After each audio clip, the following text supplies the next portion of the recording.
Hai, masih bersama saya, Mr. Z Bicara. Tentu saja bicara tentang kebenaran berdasarkan fakta, data, dan realita. Mungkin ada yang kaget, penetapan tersangka oleh polisi ya terhadap Nikita Mirzani.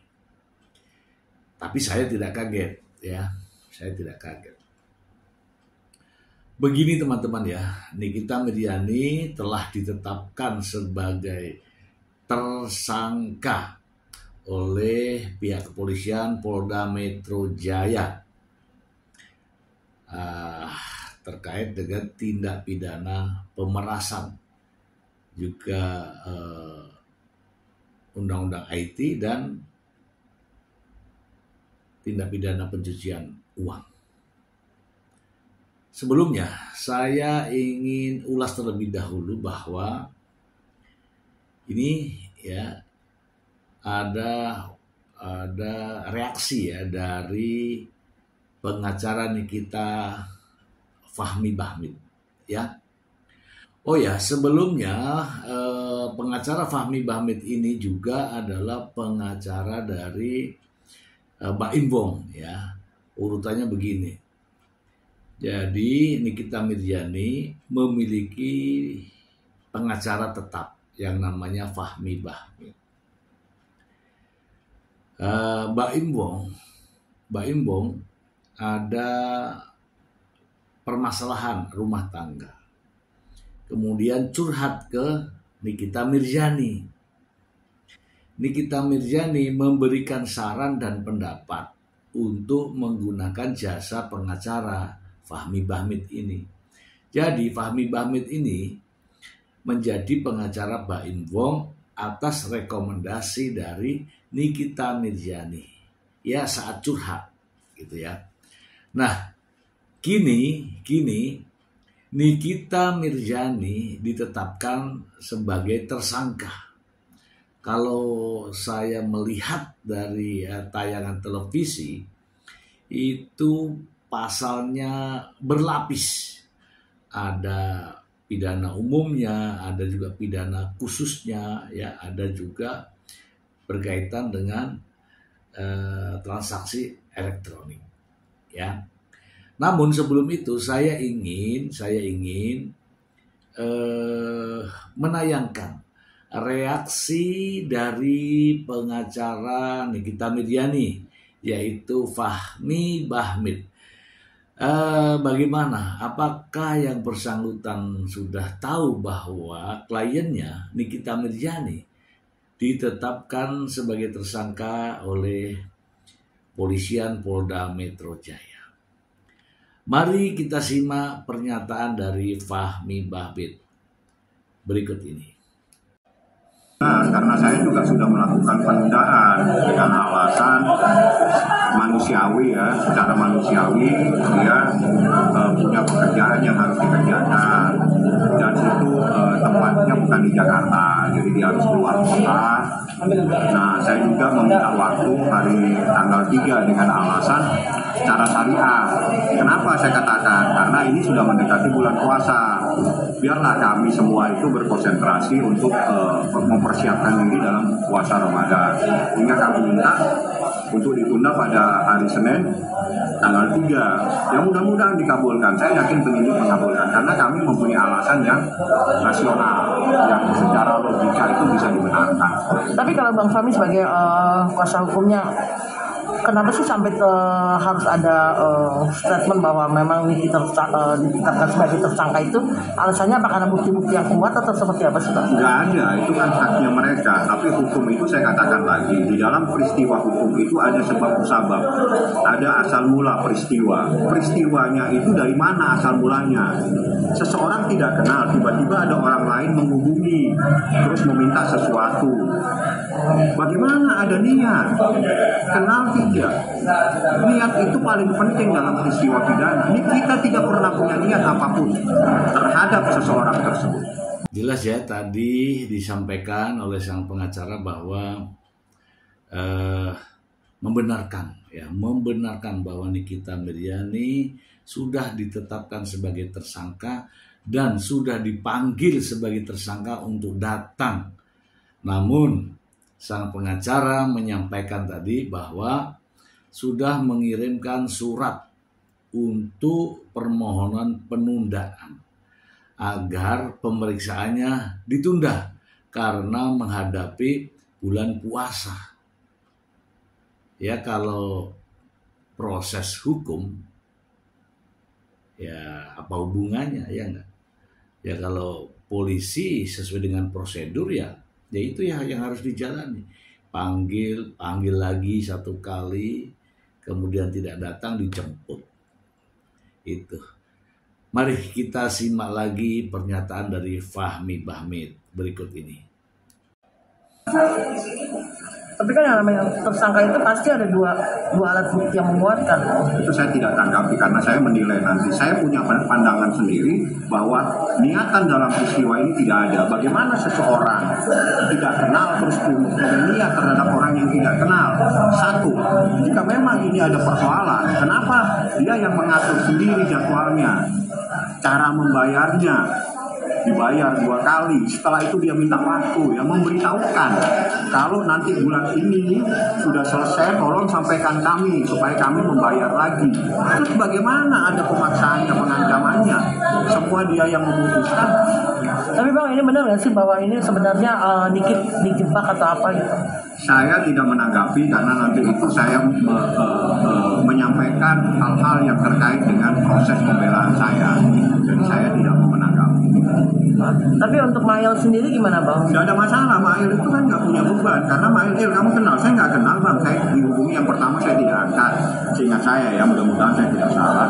Yang kedua saya angkat, terus dia ingin bertemu dengan kita, tapi tidak dikasih kesempatan karena kita lagi ada sibuk. Kalau nggak salah dia lagi ada syuting di mana, di luar pulau. Karena itu November. Jadi Nah kan, saya rasa kalau polisi sudah menetapkan seseorang sebagai tersangka, artinya apa? Polisi penyidik ya sudah melalui tahapan-tahapan. Ya, sebagaimana diketahui ya bahwa penetapan seseorang sebagai tersangka haruslah disertai dengan alat bukti yang sah, minimal 2 alat bukti. Ya, kalau saya mendengarkan dari pihak Polda Metro Jaya, itu semua sudah terpenuhi, ya kan? Sudah terpenuhi. Apapun yang diutarakan oleh sang pengacara itu sah-sah saja, karena pengacara memiliki cara dan ide tersendiri, sehingga bisa saja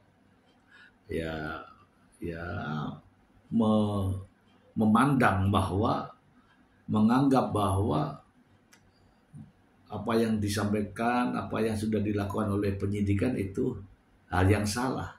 Itu boleh-boleh saja, tapi harus dibuktikan dong di persidangan, ya nggak? Jangan mengatakan ya no comment lah, makanya harus dibuktikan di persidangan. Mari kita simak lagi pernyataan dari Fahmi Bahmid. Yang tidak kenal, saya ajukan kembali. Orang tidak kenal tiba-tiba dikatakan dia mempunyai niatan untuk melakukan pemerasan. Kenal tidak, niatan sudah pasti tidak ada. Tidak ada niatan bagaimana? Niat itu kalau kita mengenal seseorang. Tapi Niki sendiri sudah menerima. Endorse 1 tahun depan diperpanjang, dan itu adalah kalimat daripada yang bersangkutan. Tolong ya Mail, ingatkan ya, nanti di November ya saya bayar lagi. Apa ini? Ya artinya ada kalimat bahwa itu memang endorsan. Ada di WA-nya. Jadi perjanjian itu bisa lisan. Tidak harus mana perjanjiannya, lisan juga bisa. Kecuali kita jual beli rumah. Kalau saya jual HP, nggak perlu pakai perjanjian juga bisa. Tidak harus. jual beli tidak perlu harus, endorse pun lisan juga boleh. Nikita artis dengan kesibukannya sendiri. Tapi kan kalau dibilang nominalnya yang tidak terlalu Kecil buat Nikita Mirzani sekali endorse dia brand ambassador itu miliaran. Tanya saja sama orang yang pernah. Jadi jangan nilai itu, karena sebagai artis itu macam-macam. Ada dia punya BA-nya itu sampai miliaran atau 80 miliar, bisa menghasilkan ya setiap tahun bisa sampai 100 miliar. Kenapa? Saya tahu ini karena saya dengarkan dalam proses persidangan.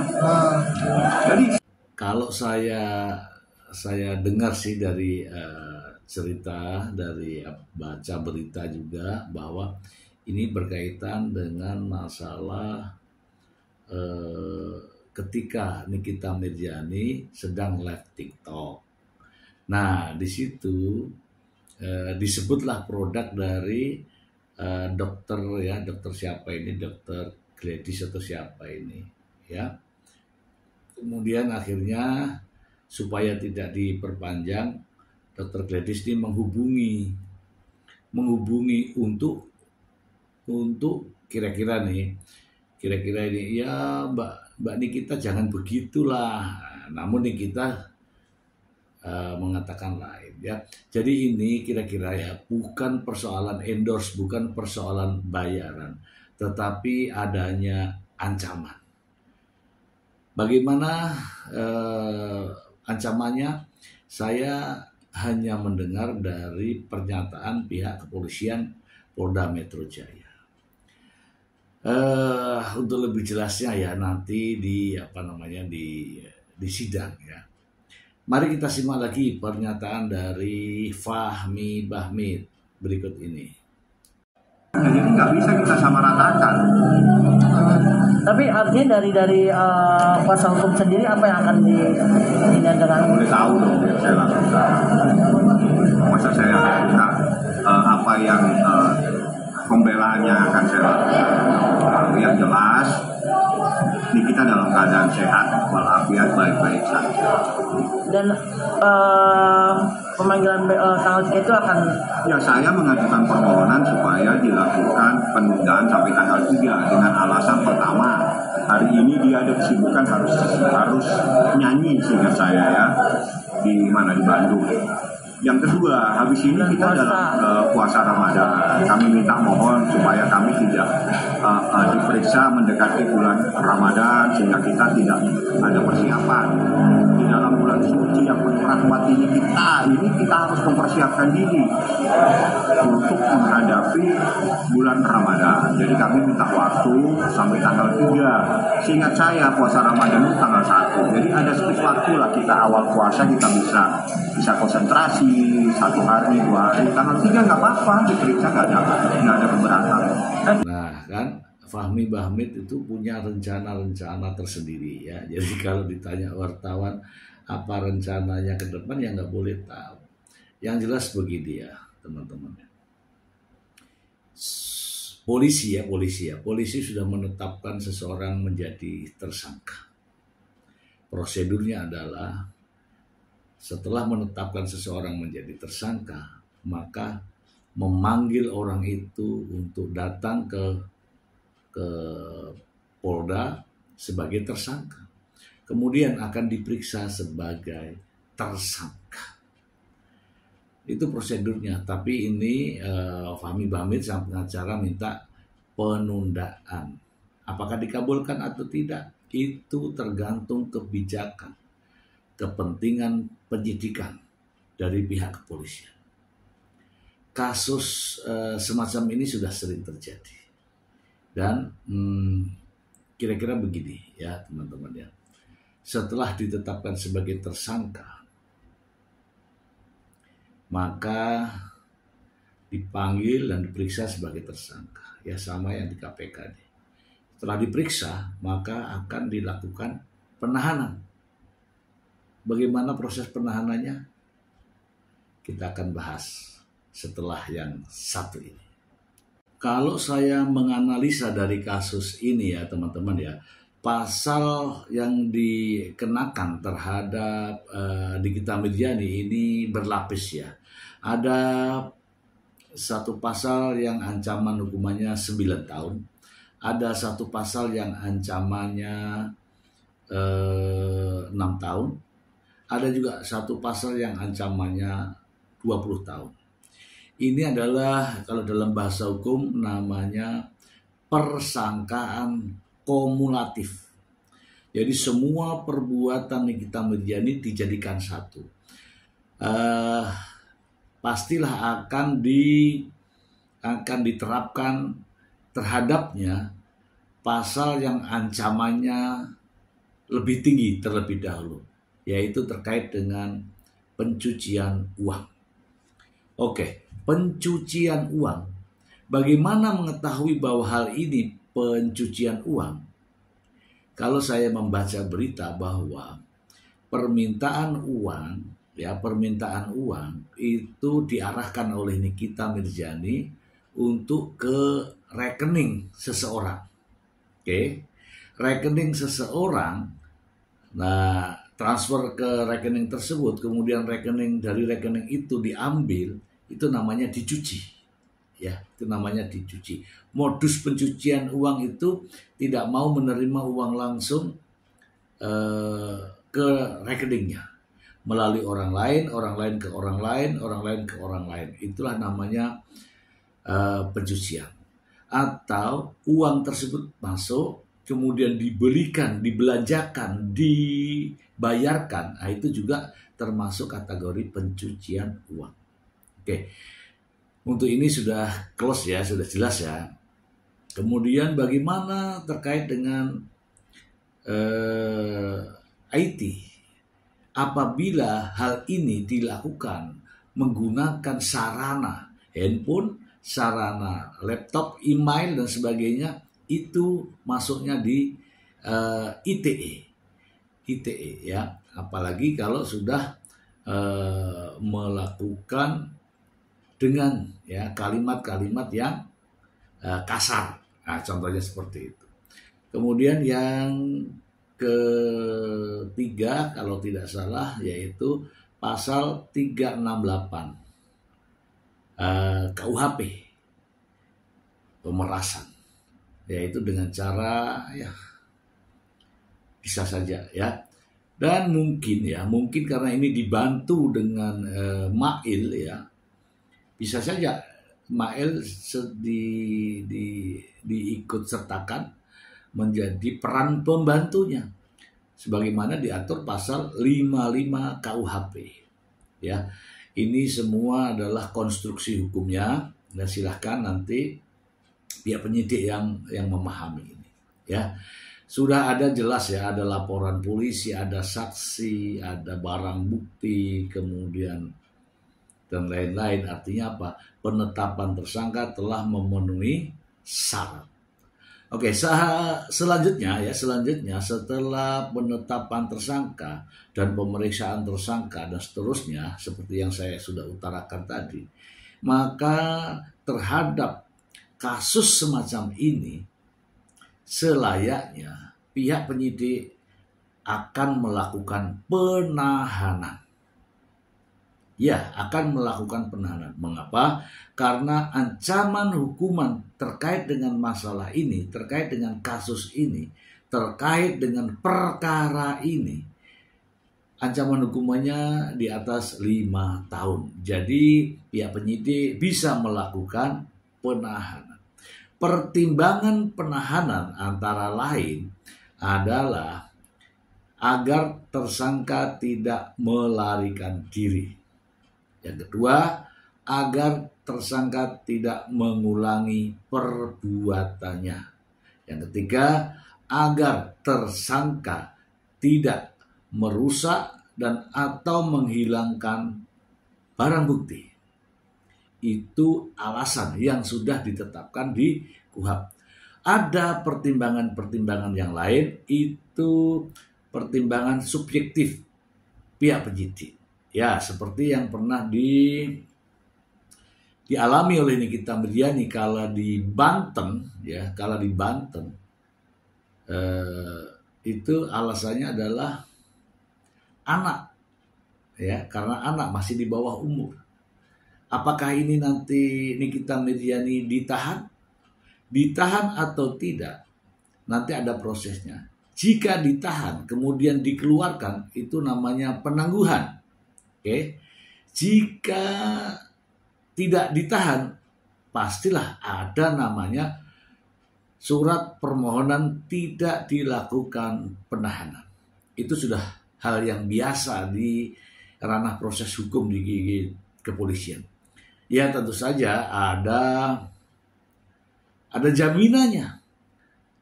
Apakah jaminannya? Itu juga sudah diatur ya, antara uang, barang, dan orang.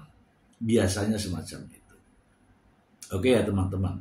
Tapi melihat kasus yang kemarin terkait dengan yang terjadi di Polres Jakarta Selatan, rasa-rasanya kok tidak berani polisi melakukan hal-hal yang non-prosedural.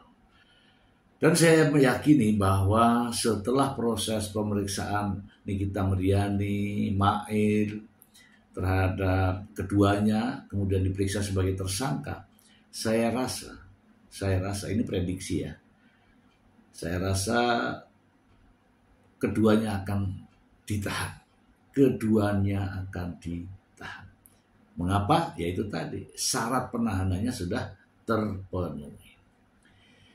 Terkait dengan persoalan-persoalan lain ya, saya juga baru ngeh mengapa kemarin Fahmi Bahmid tidak wawancara di Pengadilan Agama Jakarta Selatan. Mungkin karena masalah ini ya, sehingga harus fokus.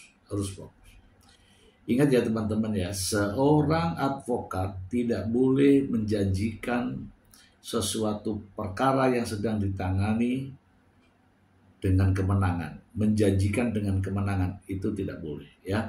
Yang ada hanyalah kita berjuang, kita berargumen. Ya semoga bisa menang begitu ya. Semoga bisa menang. Tapi tidak menjanjikan untuk menang. Apalagi kalau kasus yang semacam ini yang sedang dihadapi oleh Nikita Mirzani. Kalau barang buktinya ada, percakapannya ada, transaksinya ada, ya kan? Udah pasti hakim di pengadilan nanti juga akan menjadi barang bukti yang dipertimbangkan untuk mengambil keputusan. Dan saya yakin kali ini kalau ini masih terus berjalan prosedur hukumnya, kali ini Nikita Mirzani tidak akan lolos. Ya karena pihak sana juga ada pengacaranya dan tentu saja bukan orang yang tidak berpengalaman. Ya. Oke, itu saja teman-teman perkembangan dari persoalan Nikita Mirzani. Semoga bermanfaat untuk kita semua. Terima kasih.